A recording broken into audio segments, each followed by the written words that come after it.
तुम्ही थंबनेल वाचून आलाच असेल, कळालं असेल कशावरती बोलणार आहे. माझे खूप सारे मित्र आहेत, मला म्हणतात दादा दूध व्यवसाय करायचा आहे, काहीतरी गाईड कर. मी ऑलरेडी दूध व्यवसाय करतो. नाव माझं विशाल आहे. दुधाचा व्यवसाय करतो. आई बाबा माझ्यासोबत असतात. मी आळंदीसारख्या ठिकाणी राहतो. यूट्यूबवरती पहिल्यांदा आला असाल म्हणून इंट्रो देतोय. आता मुद्द्याचं बोलतो. 2026 मध्ये दुधाचा व्यवसाय सुरू करायचा. दूध गाईचा असू दे किंवा म्हशीचा असू दे, पण दूध व्यवसाय करायचा आहे. मित्रांनो, दूध व्यवसाय कोण करू शकतं, काय केलं पाहिजे, कसं स्केल अप केलं पाहिजे, ह्या सगळ्या गोष्टीत मी तुमच्याशी शेअर करेल. म्हणजे माझ्या आजोबांनी केलं, माझ्या वडिलांनी केलं, आज मीही करतोय. शिक्षण करत असताना केलं. काही गोष्टी ज्या मला माहिती आहेत त्या डेफिनेटली तुमच्यासोबत शेअर करतो. दूध व्यवसाय कोण करू शकतं, दूध व्यवसाय करण्याकरता काय केलं पाहिजे, गाईंची निवड कशी केली पाहिजे, नियोजन कसं असलं पाहिजे आणि त्याच्यातनं प्रॉफिट कसा मिळतो, तर ह्या सगळ्या गोष्टी राहिल्या साईडला. सगळ्यात पहिली गोष्ट येते म्हणजे का करायचं आणि कशासाठी करायचं आहे. तुमचा माइंडसेट असला पाहिजे. यूट्यूबचे व्हिडिओ बघितले, कोणीतरी असं दाखवते की शून्यातनं सुरुवात केली, आज 50 लाख रुपये 1 लाख रुपये दर महिना कमवतो, किंवा बंगला बांधला, गाडी घेतली म्हणून येत आहे, स्वतःला आवड आहे, किंवा गावाकडचं आयुष्य जगायचे, आत्ता जे जॉब करतात ते करून कंटाळा आलाय आणि असं लोक करतायत, इन्स्टाच्या यूट्यूबच्या रील बघताय आणि ते बघून असं वाटतंय की मलाही करायचंय म्हणून येत आहे. हे प्रत्येकाचं ज्याला त्याला माहीत असेल. मी जे बोलतोय ते बोलल्यानंतर तुम्ही ऐकून तुम्हाला असं वाटत असेल की तुला कसं कळालं. भाऊ, प्रत्येकाचं तेच असतं. आपल्याला आपण जे करतोय त्याच्यापेक्षा दुसरं कोणीतरी करतंय त्यात जास्त आनंद असतो. आता मुद्द्याचं बोलतो. दूध व्यवसाय करताना एक माइंडसेट असला पाहिजे. मित्रांनो, दूध व्यवसाय असं नाही की गाई विकत आणल्या, दूध काढलं आणि दूध काढल्यानंतर ते बाजारात विकलं, 4-8 महिने करतोय आणि मग ते आपण कंटिन्युअसली ती प्रोसेस फॉलो करून आपण आयुष्यात पुढे जाऊ. जेवढं तुम्ही म्हणजे आपण एखादी डिग्री, एखादी कोर्स करतो, एक सिस्टम आहे, सगळ्या गोष्टी तशाच दूध व्यवसायात फॉलो कराव्या लागतात. असं नाही की चार गोठा बांधला, गाई घेतल्या, दूध काढलं आणि ते दूध सेल केलं आणि त्याच्यातनं पैसा मिळाला. ही प्रोसेस मोठी आहे. दूध व्यवसाय करण्याकरता स्वतःची जागा, एक तर माइंडसेट असावा लागतो. फॅमिली मेन म्हणजे दुधाच्या व्यवसायामध्ये काम करावं लागतं. कष्ट म्हणजे फिजिकल वर्क खूप जास्त आहे. पेशन्स ठेवावे लागतात. आपण स्टार्ट करूयात असं वाटतं की बिझनेस चालू केला, 4-8 महिन्यामध्ये आपण सक्सेसफुल होऊ किंवा त्या एकसारखं चालेल असं काही नाही. याच्यात खूप जास्त अपडाऊन येतात. जेव्हा तुमच्या घोट्यात दूध असतं तेव्हा त्या दुधाला रेट मिळत नाही. जेव्हा रेट असतो तेव्हा दूध घोट्यात व्यवस्थित निघत नाही. गाईचं नियोजन असलं पाहिजे, ब्रीडवरती काम केलं पाहिजे. या सगळ्या गोष्टी आहेत, आपण डिटेलमध्ये जाऊयात.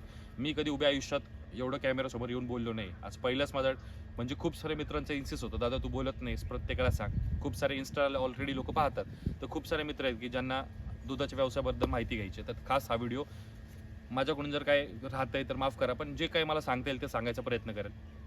सगळ्यात पहिली गोष्ट म्हणजे दूध व्यवसाय करत असताना स्वतःची जागा असली पाहिजे. स्वतःची नसली तरी गाईंसाठी आईस्पाईस जागा असली पाहिजे. ब्रीडची निवड छान केली पाहिजे. आपण एक तर देशी गाईंमध्ये व्यवसाय करू शकतो, नाहीतर एक कमर्शियल करायचं असेल तर जर्सी गाईमध्ये करू शकतो. गाईंचा व्यवसाय करायचा असेल तर म्हशींचं सांगत नाही, गाईंचा. स्वतःची जागा असली पाहिजे, घरचं मॅनपॉवर असलं पाहिजे, थोडंसं त्यातलं नॉलेज असलं पाहिजे. कोणताही धंदा करण्याच्या आधी आपल्याला त्या क्षेत्रातल्या 4-8 लोकांचे म्हणजे कोणीतरी ऑलरेडी आपल्याला जो व्यवसाय करायचा आहे त्या क्षेत्रातल्या ऑलरेडी जे लोक व्यवसाय करतात त्या लोकांपर्यंत जाऊन, हा बाबा या व्यवसायातलं प्लस काय मायनस काय, म्हणजे कसा व्यवसाय केला पाहिजे. जोपर्यंत आपण त्या क्षेत्रातलं नॉलेज घेणार नाही तोपर्यंत त्या गोष्टी आपल्याला कळणार नाहीत. गाई आणली, गोठ्यामध्ये ठेवली, तिला चारा पाणी टाकलं, दूध काढलं, दूध सेल केलं, ह्याच्यातनं धंदा चालत नाही. धंदा करण्याकरता त्यातल्या म्हणजे A to Z नॉलेज असलं पाहिजे. आता समजा आता मी पुण्यापासून गावाला शिफ्ट झालो, तर सगळ्यात पहिली गोष्ट काय केली, गाईंसाठी जागा व्यवस्थित जागा असली पाहिजे, एन्व्हायरमेंट असलं पाहिजे, न तिथं जास्त ऊन न जास्त थंडी असली पाहिजे. गोठा बांधला, गाईंच्या गोठ्याचं नियोजन केलं, त्यानंतर ब्रीड सिलेक्शन आलं. तर चांगल्या क्वालिटीच्या गाई आल्या पाहिजेत, म्हणजे ब्रीडेड आहेत, ज्या दिवसाला 20 लिटरपर्यंत देऊ शकतात. गाई आल्या, गाईंचं सिलेक्शन आलं, मग तिथं आलं मॅन पॉवर. तर गोठ्या तुम्ही करताय, तुमची फॅमिली करते का कोणीतरी माणूस ठेवून काम करून घेताय, तर तो माणूस आला, माणसाला राहिलं रूम आली. तर गाई आल्या, तर ज्या 5-10 गाई असतील त्या गाईंच्या चारा कुट्टी म्हणजे चारा असेल त्या चाऱ्याची मशीन आली, पिण्याची टाकी आली. गाईंना तिथं व्यवस्थित त्यांची निगा राखण्याकरता फ्री रेंजमध्ये सोडताय का बांधून ठेवताय ते त्याचं नियोजन करावं लागतं. फ्री रेंजमध्ये असेल, मुक्त गोठा असेल तर तुमची एक व्यवस्थित जागा असली पाहिजे. गाईंच्या साफसफाई झाली पाहिजे. गाईंच्या फीडवरती काम केलं पाहिजे. गाईंना आपण कोणता चारा पाणी दिला पाहिजे, तर तो आपल्या कसं असतं 12 महिने आपल्याला चारा कुठून बाहेरनं मिळालंच का, किंवा उन्हाळा आला, पावसाळा आला, काही वेळेस चाऱ्याचं शॉर्टेज होतं, तर आपलं ते चाऱ्याचं नियोजन कसं केलं पाहिजे, तर तेही आलं.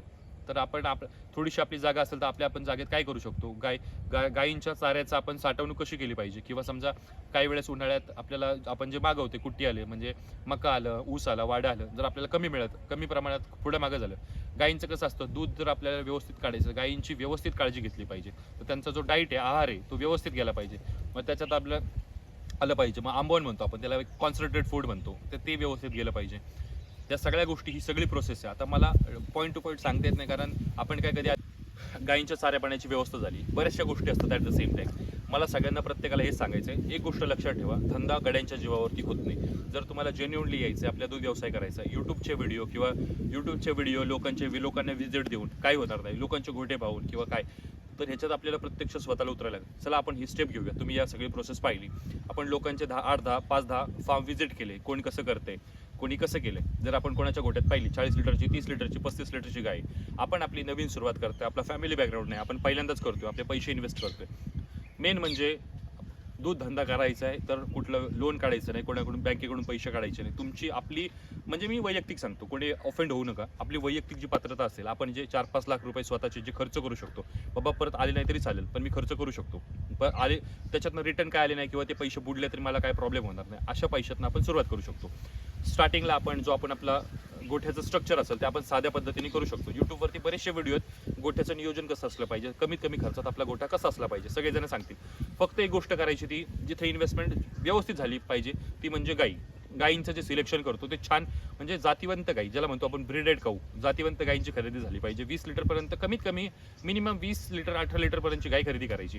आता प्रश्न आला हा गाईच्या दुधाचं सेल कुठे केलं पाहिजे. आता तुम्ही जर खेडेगाव सारख्या ठिकाणी करताय तर तिथं डेअरी असते. गाईचं दूध हे डिग्रीमध्ये फॅटमध्ये कॅल्क्युलेट केलं जातं. 3-5 8-5ला म्हणजे फॅट 3-5 SNF जो काय असेल SNF 8-5 असं जे डिग्री असते ह्याच्यावरती दूध घेतलं जातं. आता खेडेगावमध्ये नाही म्हटलं तरी गोकुळचं झालं, चितळेचं झालं, मग किंवा मदर डेअरीचं झालं, कलेक्शन सेंटर असतं, अमूलचं कलेक्शन सेंटर असतं. तर ह्या सेंटरवरती किती पडलं ना गाईच्या रेटला 30 रुपये, एक म्हणजे 30च्या खाली जात नाही, पण 30 रुपये, 32 रुपये, 34 रुपये, 35 रुपयापर्यंत रेट मिळतो.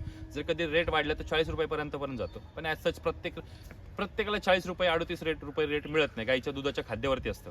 तर ही सगळी प्रोसेस झाली. आता जर तुम्ही तुमचं दुधाला, आता ह्याच्यात कसं राहिलं की तुम्ही गावाकडे राहताय आणि शेतीला जोडधंदा म्हणून दूध व्यवसाय करताय, फक्त दूध धंदा हाच करण्याकरता गावाला आलाय, तर ह्याच्यावरती पण डिपेंड करतं. आता आपण इथं काय करू शकतो, आजकाल कनेक्टिव्हिटी खूप जरा जास्त आहे. आपण आपल्या गाव आणि आपल्या गावापासून तिथं जवळची सिटी किती लांब आहे, आपण ते नियोजन करू शकतो. समजा मी आता आळंदीला राहतोय, तर आळंदीतनं चरोली फाटा किंवा भोसरी जवळ आहे, तर आपण एक म्हणजे अर्ध्या तासाच्या रस्त्यावरती, 1 तासाच्या अंतरावरती जर तुमच्या तिथून मेन सिटी असेल तर आपण आपलं पॅम्पलेट देऊ शकतो. आपण लोकांना जाऊन सांगू शकतो, बाबा आमच्याकडे अशा गायी आहेत. आपण जोपर्यंत वस्तू आपल्या समजा प्रोडक्ट लय भारी आहे, पण त्या प्रोडक्टचा एक मायनस पॉईंट काय आहे की प्रोडक्टला हात आणि पाय नाही आहेत किंवा तोंड नाही स्वतःला जाऊन मार्केट करायला, तर आपल्याला ते सांगावं लागतं. कसं असतं, जोपर्यंत तुम्ही विकणार नाही तोपर्यंत, म्हणजे एखाद्या तुमच्या प्रोडक्टविषयी लोकांना सांगणार नाही तोपर्यंत लोकांनाही कळणार नाही. आपण जाऊन सांगू शकतो. पहिले 4-8-10 गिरायकांपासून सुरुवात करा. मी तर सांगतो, धंदा सुरू करायच्या आधी एखाद्या गोठ्यावरती जाऊन व्यवस्थित, जो कोणी तुम्हाला जो जसा व्यवसाय करायचा तसा व्यवसाय कोणी करते का त्याच्यासोबत बसून व्यवस्थित बोलून ते गोष्टी सुरू करतो. आता इथं पहिली स्टेप घेऊयात की आपण गोठ्याचं नियोजन करू. कुठंतरी जागा आपण भाड्याने घेतली, गोठा साधा बांधला, 2 गायी घेतल्या. मी तर म्हणतो सुरुवात करताय तर 2-4 गायींपासून करा, जास्त करू नका. आपलं मोठं भांडवल लावत असाल किंवा फॅमिली बॅकग्राऊंडमध्ये ऑलरेडी कोणीतरी करतंय, कोणाचं तरी तुमचं नियंत्रण आहे किंवा कोणाच्या गाईडमध्ये करताय, तर डेफिनेटली 5, 10, 15 गायींपासून करू शकता. पण नवी सुरुवात करताय तर 2 गायींपासून, 4 गायींपासून करा. आपण डेअरीला दूध टाकता पण कुठं म्हणजे इथं प्लस पॉईंट हा आहे की जर खेडेगावासारख्या ठिकाणी राहत आहे तर गोठ्यातलं आपलं समजा 2 गाईंचं दूध आहे, एका गाईचं दूध डेअरीला जाऊ दे, दुसऱ्या गाईचं दूध 4-8 लोकांशी बोला, 5-50 लोकांशी बोला, कोण ना कोण सुरुवात करेल. गाईच्या दुधाला 50 रुपये रेट हा हमखास मिळतो. जर आपण सोसायटीमध्ये तुमची कस्टमर असतील तर त्यांच्यापर्यंत जावा, हळूहळू ही प्रोसेस वाढवा.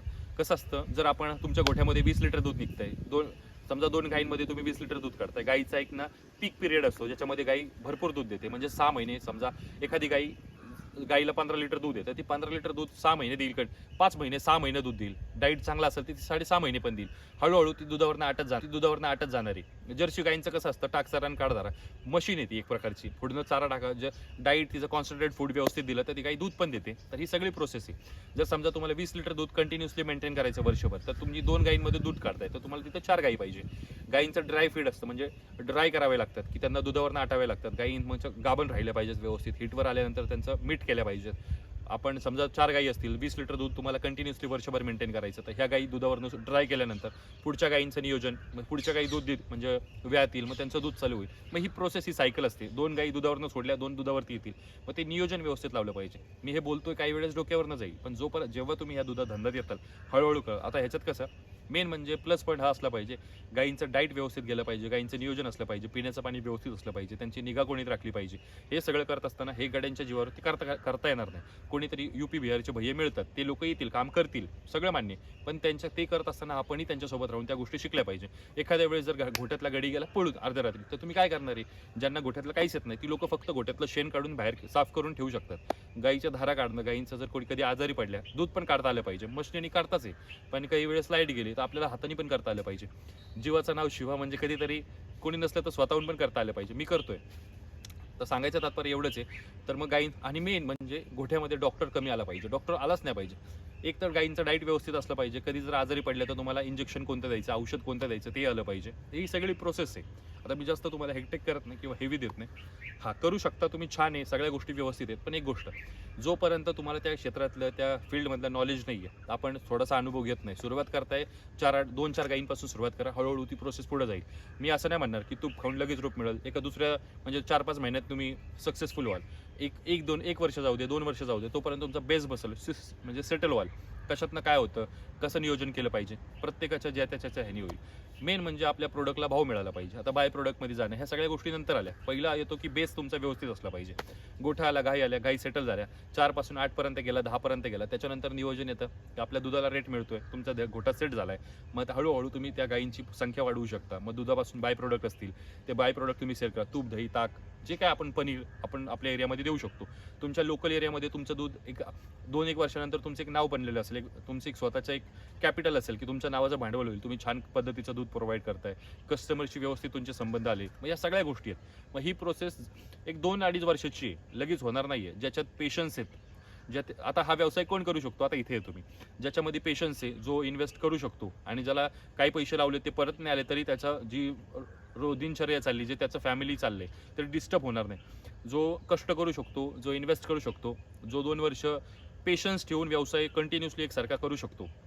आणि मेन म्हणजे याच्यामध्ये 24/7 वर्षाचे 365 दिवस काम करावं लागतं. तुम्ही म्हणताल सुट्टी एक दिवस, दुसरी दिवस सुट्टी, गाड्यांच्या जीवावर सोडून देतो, मी दुर्लक्ष करतो, असं होत नाही. गाड्यांच्या जीवावर हा धंदा अजिबात होत नाही. मालकाला गडी म्हणून काम करावं लागतं. ठीक आहे, तुम्ही काम करत नाही, पण त्याच्यावरती नियोजन असलं पाहिजे. ह्या सगळ्या गोष्टी आहेत. आता खूप जास्त मोठा व्हिडिओ होईल, मी जास्त बोलत नाही, पण या सगळ्या गोष्टी आहेत. स्वतः काम करू शकता, इन्व्हेस्ट करू शकता आणि 2-2.5 वर्ष तुम्ही पेशन्स देऊन तिथं पाहू शकता. आणि नवीन गोष्टी शिकायची तयारी आहे. बिझनेसमध्ये जर लॉस झाला तो लॉस सहन करायची कॅपॅसिटी आहे. जर हे सगळं तुम्ही करू शकत असाल तर दूध व्यवसाय कोणीही करू शकता. आणि हा दूध व्यवसाय व्यवस्थित आहे. पैसा इतका आहे की तुम्ही सांभाळू शकत नाही कधी आणि कोणासाठी. नियोजन व्यवस्थित आहे, कष्ट करायची ताकद आहे, 4-8 वर्ष थांबू शकतो आणि मग हळूहळू ही प्रोसेस मोठी होते. तूप खाऊन लगेच रूप येत नाही. आज सांगितलं, धंदा केला आणि दुसऱ्या दिवशी किंवा 1-2 वर्षांनी सेट झाला असं नाही आहे. त्याच्यात खस्ता खाऊ लागतात. दूध व्यवसाय हा असा व्यवसाय आहे, कोटी रुपये घेऊन आलात आणि नॉलेज शून्य आहे, दूध व्यवसाय संपला, तुम्ही काही करू शकत नाही, खड्ड्यात नेईल.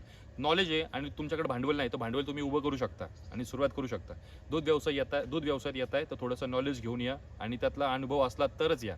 आणि कोणाचा तरी गाईड असू दे किंवा कोणाच्या तरी मार्गदर्शनाखाली करताय तर बस. हा दूध व्यवसाय करण्याकरता एकच गोष्ट लागते, म्हणजे इच्छाशक्ती, प्रामाणिक कष्ट. Love you all, take care. Video कसा वाटला कमेंटमध्ये नक्की कळवा. मी पहिल्यांदा ट्राय केलं की बोलायचं, कसं वाटतं तेही सांगा. Love you all, take care.